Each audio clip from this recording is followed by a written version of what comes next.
Assalamualaikum warahmatullahi wabarakatuh. Bismillahirrahmanirrahim. Alhamdulillah, sahabatku sekalian, salam penyuluh hukum.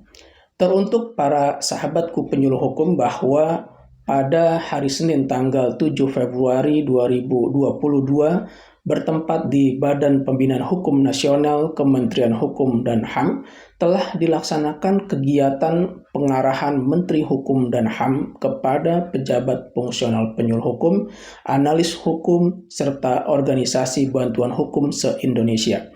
Acara tersebut diselenggarakan oleh Badan Pembinaan Hukum Nasional Kementerian Hukum dan HAM yang dilaksanakan secara langsung bertempat di Badan Pembinaan Hukum Nasional dan juga disiarkan langsung melalui channel YouTube BPHN dan disaksikan secara virtual oleh para pejabat fungsional penyuluh hukum, analis hukum, dan para organisasi bantuan hukum se-Indonesia.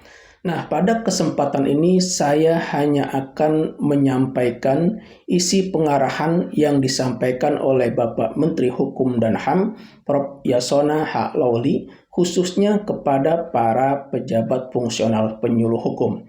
Dalam arahannya, Bapak Menteri Hukum dan HAM menyampaikan bahwa pembinaan hukum adalah kegiatan yang secara berencana dan terarah dilakukan untuk lebih menyempurnakan hukum di Indonesia, baik substansi hukum, kelembagaan atau SDM hukum, dan budaya hukum, agar sesuai dengan perkembangan dan kebutuhan hukum masyarakat. Kemudian juga menyampaikan bahwa hukum harus responsif terhadap kebutuhan-kebutuhan sosial yang mendesak dan terhadap masalah-masalah keadilan, sambil tetap mempertahankan hasil-hasil kinerja yang telah dicapai pemerintah.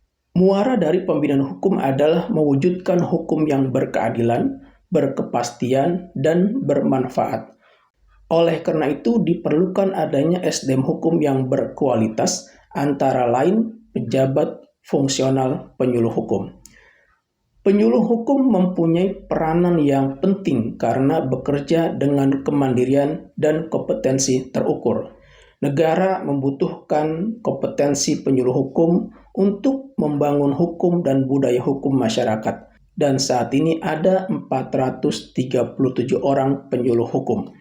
Kemudian Bapak Menteri Hukum dan HAM juga menyampaikan, jadilah pejabat fungsional yang pembelajar, selalu mengembangkan diri untuk lebih dan lebih kompeten dari sebelumnya.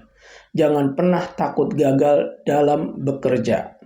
Beda orang sukses dan orang gagal ialah orang-orang yang gagal terus meratapi kegagalannya, bahkan mengutuki keberhasilan orang lain. Sedang orang-orang sukses adalah petarung-petarung sejati yang bangkit dan mengalahkan rangkaian kegagalan. Kemudian Bapak Menteri Hukum dan HAM juga menyampaikan bahwa transformasi penggunaan teknologi informasi adalah suatu keharusan. Penyuluh hukum harus mengembangkan metode-metode baru pembudayaan hukum yang sesuai dengan tren kekinian, misalnya dengan menggunakan sarana podcast atau TikTok yang banyak digemari orang. Selain itu, penyuluh hukum harus menjadi garda terdepan pemerintah dalam menjelaskan kebijakan-kebijakan hukum dari pemerintah kepada masyarakat. Selain itu juga, Bapak Menteri Hukum dan HAM meminta kepada para penyuluh hukum agar dapat lebih aktif melakukan sosialisasi mengenai materi-materi dalam rancangan peraturan perundang-undangan. Misalnya, materi-materi muatan rancangan undang-undang KUHP yang banyak mendapat sorotan dari masyarakat. Penyuluh hukum harus mengedepankan core values ASN berakhlak dan employer branding, bangga melayani bangsa. Penyuluh hukum harus mendukung pelaksanaan birokrasi digital sebagai usaha meningkatkan efisiensi pelayanan birokrasi kepada publik.